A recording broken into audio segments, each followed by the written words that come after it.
They are so incompetent, and all of the decisions they've made led to this, and they're still making mistakes.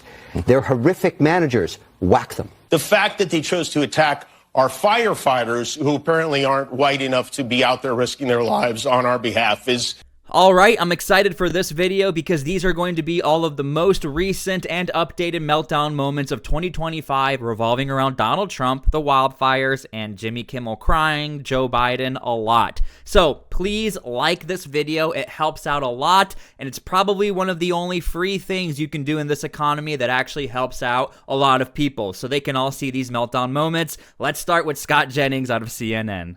I think also in this environment right now where immediately there's disinformation flowing through social media networks that cleaves down partisan lines, that is stopping our ability to be united. And we should not just accept that as inevitable. That is weakening our ability to unite as a nation. And now, this is going to annoy you. To give you the full context on some of the things people are getting wrong are like one of the reservoirs is not owned by the state. And Gavin Newsom keeps saying that means Donald Trump doesn't know what he's talking about, thus it's not my responsibility, it's whoever's in control of that reservoir. But everyone is still like, well, regardless, why is there no water in that reservoir? Let me answer your criticism by asking you a question. Sure. Do you think it was uniting or dividing while in the midst of these fires for the Democrats to go to Sacramento and in an emergency session vote to appropriate $50 million to Trump-proof California, to sue the Trump administration, which hasn't even taken office yet? Do you think that was a good priority and a good time to do that, or no? Was that dividing? Was that divisive, or was that uniting? Scott, I think what Sacramento does, and by the way, I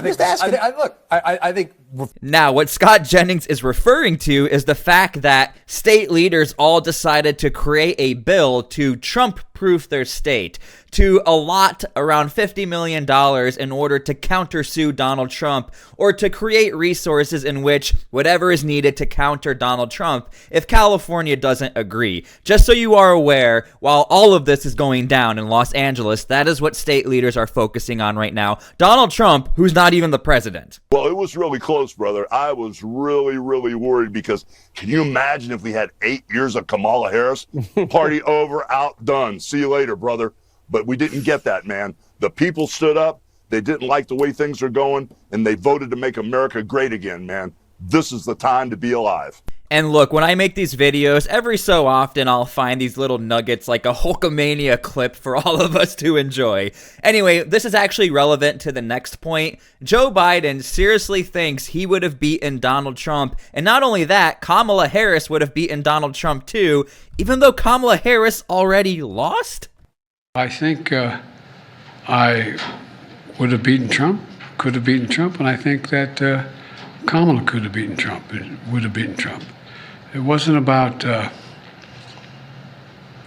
thought it was important to unify the party. And when the party was worried about whether or not I was going to be able to move. Okay, I'm going to be honest with you. I think we are at the point where everyone is concerned for Joe Biden. Is he just lying, or is he just reading the script, trying to get to January 20th, trying to get to the beach or the golf course? Because, first off, Kamala Harris already lost, so he's speaking in a really weird way of, well, she would have beaten Donald Trump. Well, we tried that experiment and it didn't work. And also, a lot of Democrats would actually blame Joe Biden for destroying, not unifying the election, or for Democrats, the election, considering there was never a primary for Kamala Harris. But again, my question is, what is going on with Joe Biden? We already did this. Joe Biden already lost. Kamala Harris already lost. I am very confused at that clip. But yeah, that is still a narrative that's trying to get pushed that Joe Biden, you know, was a great president and he would have beaten Donald Trump. Irresponsible and stupid things our alleged future president and his gaggle of scumbags chose to say during our darkest and most terrifying hour. The fact that they chose to attack our firefighters, who apparently aren't white enough to be out there risking their lives on our behalf, it's disgusting, but it's not surprising. Okay, believe it or not, I will actually grant Jimmy Kimmel he's allowed to be emotional during this time. Half of his city is burning down, his studio almost burnt down, some of his coworkers did lose their house. However, what I will say is he is also lying and spreading misinformation. Number one, saying Donald Trump is going to be the alleged president. That is absolutely disgusting. That network should be ashamed of themselves for the misinformation by saying that. Number two, Jimmy Kimmel is saying Donald Trump is going after the LA Fire Department. It's actually the opposite. Donald Trump is for funding fire departments and service jobs. Jimmy Kimmel has the inability to go after his local government who cut the spending. And by the way, the LA fire chief, she is the one who said and blamed her local government for not getting the job done. Third off, if you've been watching my videos, and I'm not trying to trauma dump here, third off, Gavin Newsom is even trying to work with Donald Trump and saying we need to work together because we need those funds or to secure funds to help the state. And fourth off, Donald Trump is not even the president. Why are you not going after Joe Biden? People impacted by these fires are going to receive one-time payment of $770, one-time payment, so they can quickly purchase things like water, baby formula, and prescriptions. So far, nearly 6,000 survivors have registered to do just that, and $5.1 million has gone out. And I want to be clear. All right, so the $700 for the fire victims, let's talk about this real quick. I will be honest with you, what I'm seeing is almost this moral dilemma within the United States. U.S. citizens are always down to help U.S. citizens as far as major disasters. We are okay with the taxes going to help fellow people. However, in this instance, I almost see this tone of, why am I giving money to the fourth richest economy in the world? If you are unaware, California has the fourth richest economy in the world. That's pretty insane, but it's the truth. And they also have very high taxes because of it. And I think a lot of people are asking, well, look, if you guys are the fourth richest economy in the world and you have the highest tax rate, why is a random guy's taxes in West Virginia going to all of these people? And we're also going to be honest with ourselves here. A lot of these residents getting the money are also millionaires, and I think a lot of people get a very disgusting taste in their mouth. I'll be honest, as a Christian myself, it's something I'm wrestling with. I'm trying to be a little more sympathetic for the victims there because there are just regular people who are impacted by this, and they do need our help. However, that is my opinion. Let me know what you guys think about all of this because I'm seeing this moral dilemma across the board for many people who don't feel bad about California or do feel bad about California. A lot of people have been talking about, who's to blame, whether it's Gavin Newsom or the mayor. A lot of people don't realize that Karen Bass is actually we talk about these left-wing policies. She has ties to communism. She was cutting sugarcane in Cuba. She's had 15 trips to Cuba, met with Fidel Castro. She is a solid communist. So don't be surprised that your policies make your city look like this when you put a communist and a communist sympathizer at the top of your of the heap.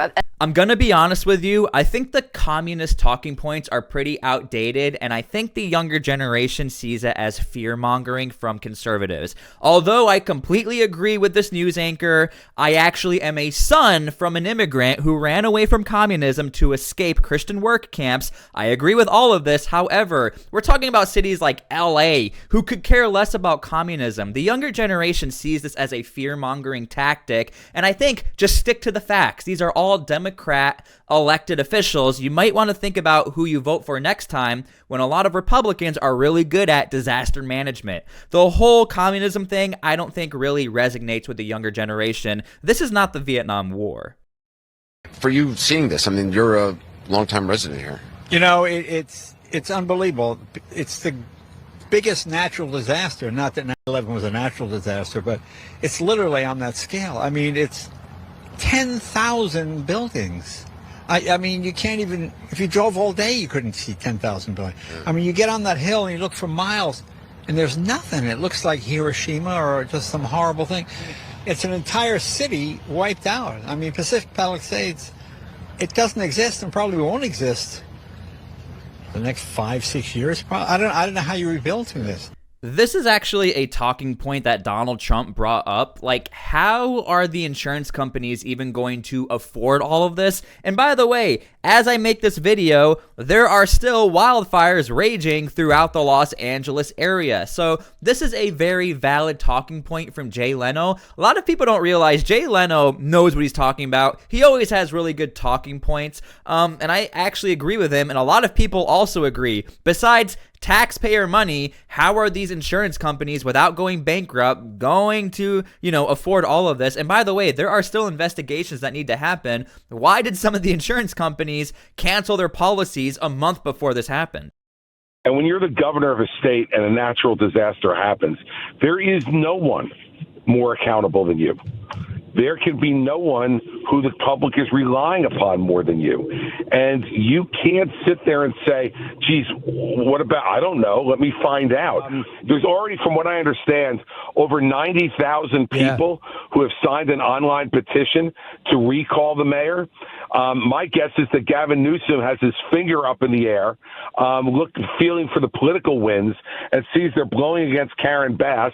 And since this is a guy who all he wants to do is run for president of the United States, Brian, that's all he's worried about at the moment. What he should be worried about is doing his damn job. And look, I think Chris Christie is absolutely correct. I think a lot of people are getting this tone of he's just trying to get through this. He's just trying to not put all the blame on himself. And look, think about a time in your state where there's a disaster. Everyone wants to know, what is the governor going to do? This is like the first time in history where the governor is almost getting a pass and everyone's looking at the LA mayor. I think it's mostly because of how big the city of LA is. It's almost like its own little country. And I think because of that, Gavin Newsom is sort of, trying to get away from all of the drama. He's taking some of the blame, but not all of the blame. And as a governor and as a leader, that is sort of your job.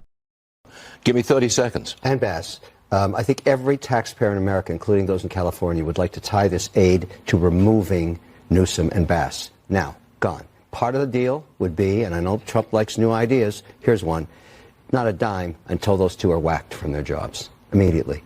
They are so incompetent, and all of the decisions they've made led to this, and they're still making mistakes. They're horrific managers. Whack them.